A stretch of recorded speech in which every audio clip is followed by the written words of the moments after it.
Hi అండి, welcome back to నీ channel.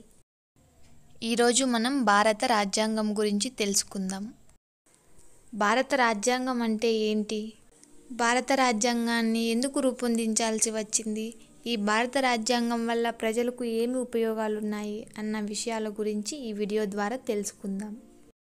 భారత రాజ్యాంగం ఏం తెలియజేస్తుందంటే, ఒక దేశ పరిపాలనను ఎలా నిర్వహించాలి, ప్రభుత్వం ఏ విధంగా ఏర్పడుతుంది, అదేవిధంగా దేశంలో నివసించే ప్రజలు మరియు పాలకులు అనుసరించాల్సిన నియమ నిబంధనలను గురించి రాజ్యాంగం నందు వివరించడం జరిగింది.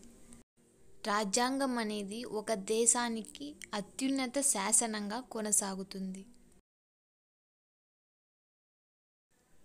గ్రీకు దేశస్థుడైన అరిస్టాటిల్ రాజ్యాంగం అనే భావనను తొలిసారిగా శాస్త్రీయంగా ప్రతిపాదించారు. ఇతను రాజనీతి శాస్త్ర పితామహుడు మరియు పాలిటిక్స్ గ్రంథకర్త.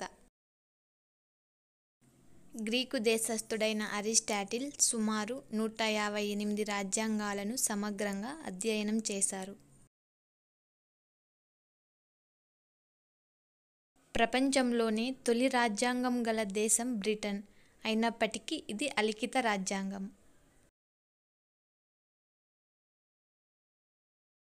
అమెరికా ప్రపంచంలోనే తొలి లిఖిత రాజ్యాంగం గల దేశం. పోటీ పరీక్షలలో ఎక్కువగా లిఖిత రాజ్యాంగం మరియు అలిఖిత రాజ్యాంగం గల దేశాలు అని ప్రశ్నలు అడిగారు. కాబట్టి ఈ రెండు దేశాల పేర్లను తప్పనిసరిగా గుర్తుపెట్టుకోవాలి. 1773 రెగ్యులేటింగ్ చట్టంను మన భారత్కు తొలి రాజ్యాంగ చట్టంగా పేర్కొంటారు.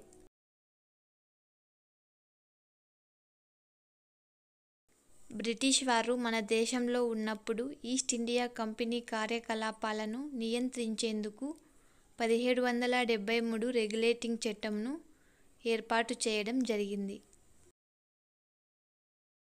ఈ చట్టాన్ని బ్రిటిష్ ప్రధాని లార్డ్ నార్త్ 1773 మే 18న బ్రిటిష్ పార్లమెంటులో ప్రవేశపెట్టడం జరిగింది. అందువల్ల ఈ చట్టాన్ని 1773 రెగ్యులేటింగ్ చట్టంగా పేర్కొనడం జరిగినది. బెంగాల్ గవర్నర్ పదవిని బెంగాల్ గవర్నర్ జనరల్ పదవిగా మార్చేశారు. వారన్ హేస్టింగ్స్ బెంగాల్ గవర్నర్గా ఉన్న కాలంలోనే మన దేశంలో భూమి శిస్తును వసూలు చేసుకునే లక్ష్యంతో 1772లో జిల్లా కలెక్టర్ అనే పదవిని సృష్టించడం జరిగింది. కలకత్తాలోని పోర్ట్ విలియం నందు తొలి సుప్రీంకోర్టును ఏర్పాటు చేయడం జరిగింది. దీని తొలి ప్రధాన న్యాయమూర్తి సర్ ఎలిజా ఇంపే.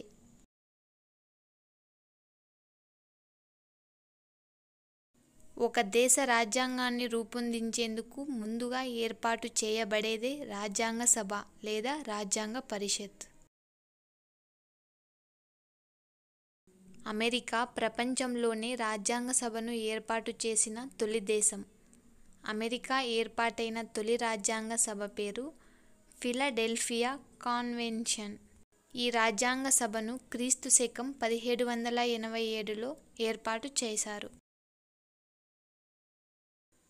ఎంఎన్ రాయ్ 1934వ సంవత్సరంలో మన భారతదేశంలో రాజ్యాంగ సభను ఏర్పాటు చేయాలని డిమాండ్ చేసిన తొలి భారతీయుడు. 1940 రాడికల్ డెమోక్రటిక్ పార్టీని ఎంఎన్ రాయ్ స్థాపించారు.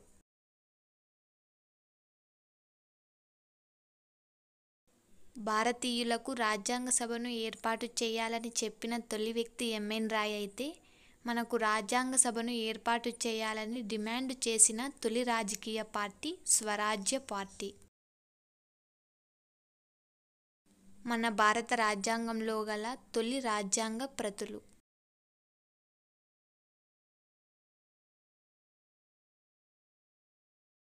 మోతీలాల్ నెహ్రూ కమిటీ తన నివేదికను 1928 ఆగస్టు 10న సమర్పించినది.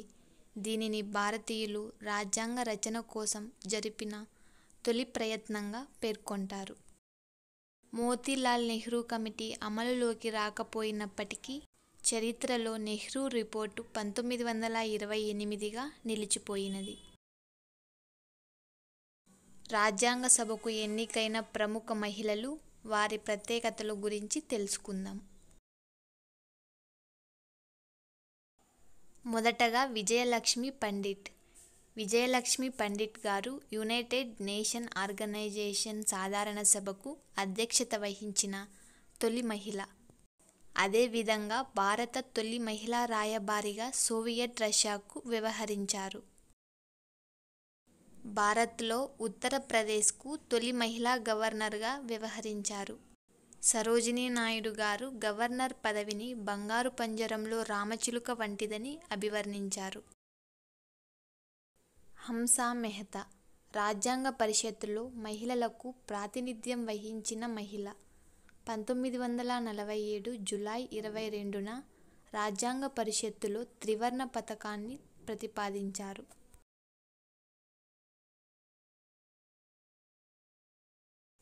సుచేతా కృపాలని భారత్లో తొలి మహిళా ముఖ్యమంత్రిగా ఉత్తరప్రదేశ్కు వ్యవహరించారు.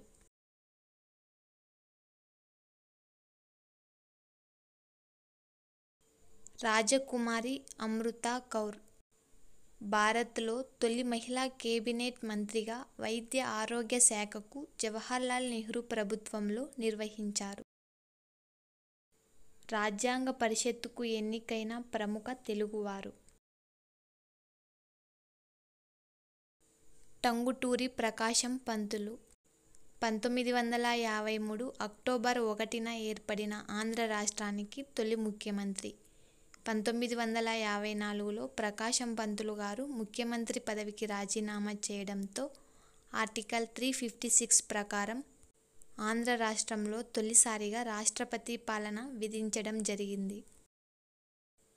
నీలం సంజీవరెడ్డి గారు 1956 నవంబర్ 1న ఏర్పడిన ఆంధ్రప్రదేశ్కు తొలి ముఖ్యమంత్రి. ఇతను 6వ లోక్సభ స్పీకర్గా, భారత 6వ రాష్ట్రపతిగా వ్యవహరించారు. దుర్గాబాయ్ దేశ్ముఖ్ రాజ్యాంగ పరిషత్తులో ఆంధ్రులకు ప్రాతినిధ్యం వహించిన ప్రముఖ సంఘ సంస్కర్త. ఆచార్య ఎన్.వి. రంగా ప్రముఖ రైతు ఉద్యమ నాయకుడిగా పేరొందారు. మహాత్మా గాంధీ మరియు మహ్మద్ అలీ జిన్నా రాజ్యాంగ సభకు ఎన్నిక కాని ప్రముఖులు. మన భారత రాజ్యాంగ రచనకు రాజ్యాంగ పరిషత్ జరిపిన కృషి. రాజ్యాంగ సభ జరిపిన సమావేశాలు 11, రాజ్యాంగ సభ ఏర్పాటు కోసం చేసిన కమిటీలు 22, మన భారత రాజ్యాంగ రచనకు అయిన ఖర్చు 64 లక్షల రూపాయలు. అదేవిధంగా రాజ్యాంగ పరిషత్తుకు సలహాదారుడు బెనగల నరసింగరావు. రాజ్యాంగ పరిషత్ కార్యదర్శి హెచ్.వి.ఆర్. అయ్యంగార్. రాజ్యాంగ పరిషత్తు చిహ్నము ఏనుగు. రాజ్యాంగ పరిషత్కు ముఖ్య రైటర్ ఎన్.సి. ముఖర్జీ. రాజ్యాంగాన్ని ఆంగ్లంలో అందమైన చేతిరాతతో లిఖించిన వారు ప్రేమ్ విహారీ నారాయణ రైజద్.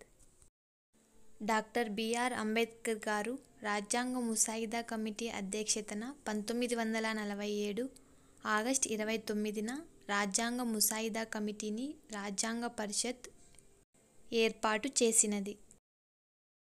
ముసాయిదా కమిటీ నందు అధ్యక్షునితో కలిపి మొత్తం 7 మంది ప్రతినిధులు గలరు. వారు అంబేద్కర్, గోపాలస్వామి అయ్యంగార్, కృష్ణస్వామి అయ్యంగార్, కె.ఎం. మున్షి, సయ్యద్ మహ్మద్ సాదుల్లా, బి.ఎల్. మిట్టల్. ఇతను అనారోగ్య కారణంతో ఇతని స్థానంలో ఎన్. మాధవరావు నియమితులయ్యారు. డి.పి. కైతాస్. ఇతను ఆకస్మిక మరణం చెందడంతో అతని స్థానంలో కృష్ణమాచారి నియమితులయ్యారు. Doctor B R. అంబేద్కర్ బృందం సుమారు 60 దేశాల రాజ్యాంగాలను అధ్యయనం చేసి 1948 నవంబర్ 4న ముసాయిదా రాజ్యాంగాన్ని రాజ్యాంగ సభలో ప్రవేశపెట్టింది. ఈ ముసాయిదా రాజ్యాంగం నందు 315 ఆర్టికల్స్, 8 షెడ్యూల్స్ ఉన్నవి.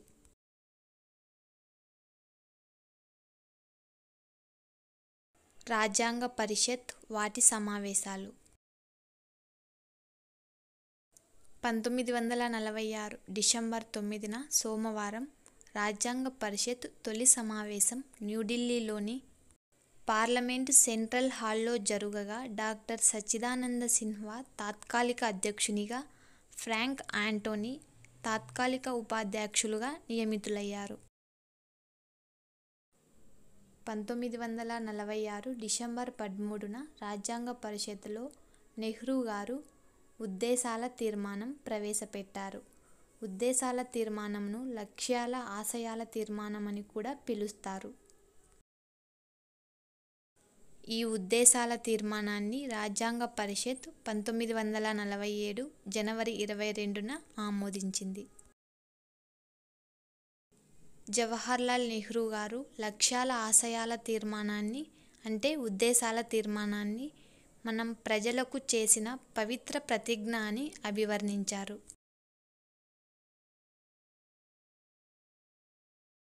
కె.ఎం. మున్షి గారు లక్ష్యాల ఆశయాల తీర్మానాన్ని భారత జాతి జాతక చక్రం అని అభివర్ణించారు.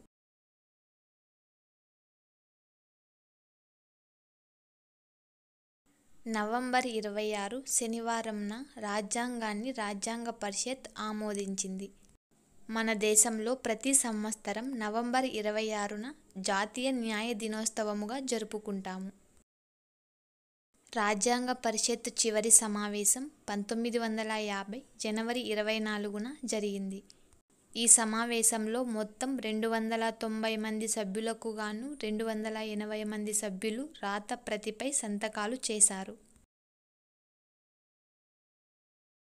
రాజ్యాంగాన్ని ఆమోదించిన వెంటనే పౌరసత్వం, ఎన్నికలు, తాత్కాలిక పార్లమెంట్, స్వదేశీ సంస్థానాలు కల్పించిన ప్రత్యేక రక్షణలు అమలులోకి వచ్చిన అంశాలు. రాజ్యాంగ పరిషత్ చివరి సమావేశంలో తీసుకున్న కొన్ని నిర్ణయాలు తెలుసుకుందాం.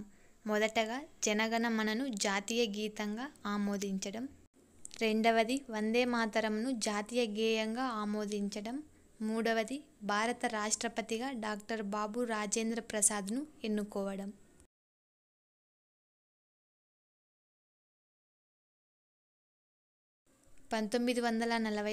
నవంబర్ 26న మన భారత రాజ్యాంగం ఆమోదింపబడినది.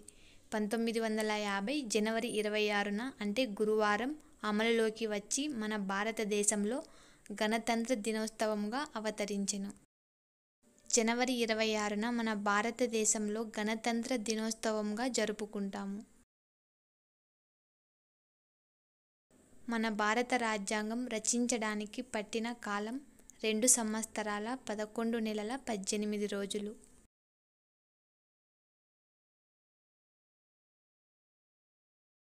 ఎంవి గారు కాన్స్టిట్యూషనల్ గవర్నమెంట్ ఇన్ ఇండియా అనే గ్రంథంలో డాక్టర్ బిఆర్ అంబేద్కర్ను భారత రాజ్యాంగ పితగాను, ఆధునిక మానవునిగాను అభివర్ణించారు. 1950 జనవరి 26న అమలులోకి వచ్చిన మన భారత రాజ్యాంగం.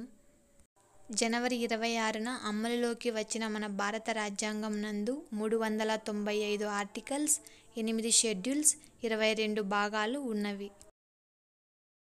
మన భారత రాజ్యాంగంపై ప్రముఖుల వ్యాఖ్యానాలు. మౌలానా హస్రత్ గారు మన భారత రాజ్యాంగంను 1935 మన భారత ప్రభుత్వ చట్టాన్ని జెరాక్స్ కాపీ వలె ఉన్నది అని అభివర్ణించారు.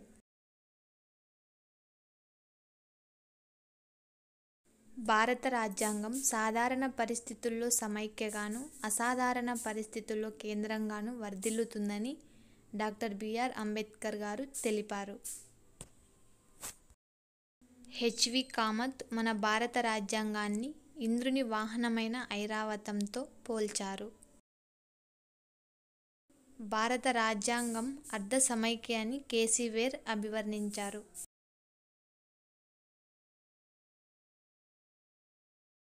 భారత రాజ్యాంగం ప్రపంచ రాజ్యాంగాలలోకెల్లా సుదీర్ఘమైనది మరియు న్యాయవాదుల స్వర్గమని ఐవర్ జెన్నింగ్స్ అన్నారు.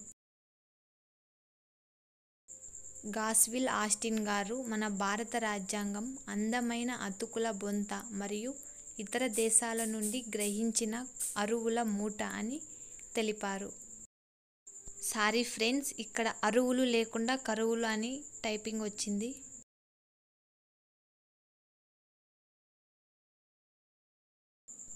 ప్రమోద్ రంజన్ ఠాగూర్ గారు కుల వ్యవస్థను నిషేధించకుండా అంటరానితనాన్ని ఎలా నిషేధిస్తారో నాకు అర్థం కావట్లేదు అని అభివర్ణించారు.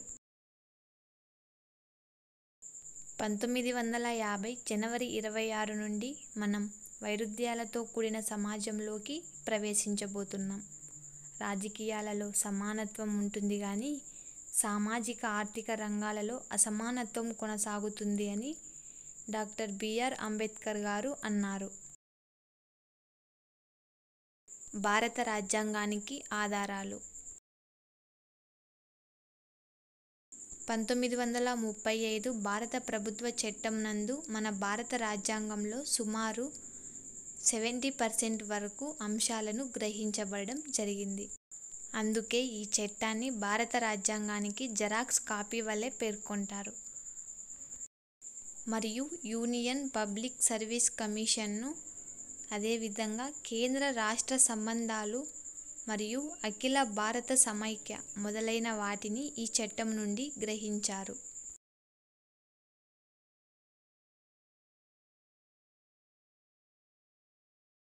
మన భారత రాజ్యాంగంలో బ్రిటన్ రాజ్యాంగం నుండి పార్లమెంటరీ తరహా ప్రభుత్వ విధానంను తీసుకోవడం జరిగింది.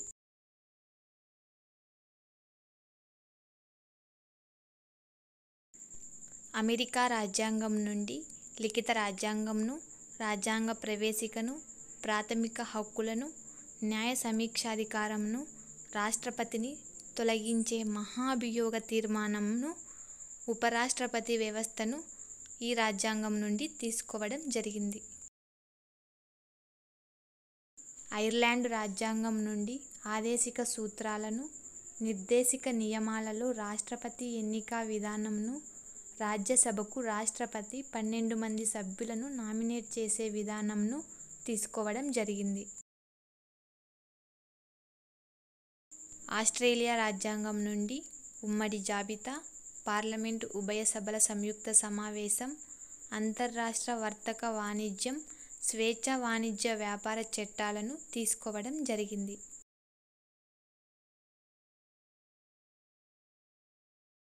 ఆర్టికల్ 21 ప్రకారం జీవించే హక్కును జపాన్ రాజ్యాంగం నుండి తీసుకోవడం జరిగింది.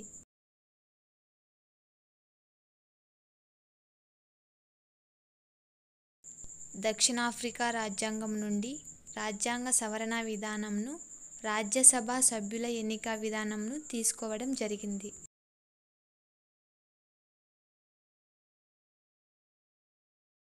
అత్యవసర పరిస్థితి సమయంలో రాష్ట్రపతి ప్రాథమిక హక్కులను సస్పెండ్ చేసే విధానాన్ని జర్మనీ రాజ్యాంగం నుండి తీసుకున్నాము.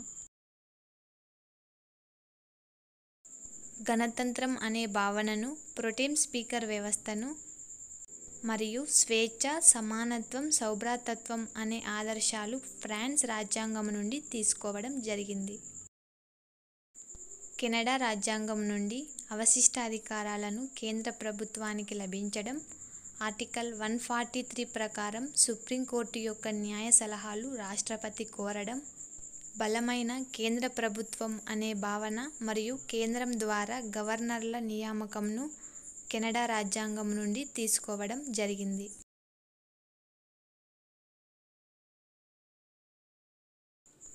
సోవియట్ రష్యా రాజ్యాంగం నుండి ప్రాథమిక విధులు అంటే సామాజిక, ఆర్థిక, రాజకీయ న్యాయం అనే ఆదర్శాలను రష్యా నుండి తీసుకున్నాము. మనం భారత పౌరులుగా మన భారత రాజ్యాంగం గురించి తప్పనిసరిగా తెలుసుకోవాలి. ప్రపంచ దేశాల రాజ్యాంగాలలోకెల్లా మన భారత రాజ్యాంగం ఎంతో ఔన్నత్యం కలది. పోటీ పరీక్షలకు ప్రిపేర్ అవుతున్న ప్రతి అభ్యర్థులకు ఈ టాపిక్ గురించి తప్పనిసరిగా తెలుసుకోవాలి. మిగిలిన టాపిక్ను నెక్స్ట్ వీడియోలో తెలుసుకుందాం.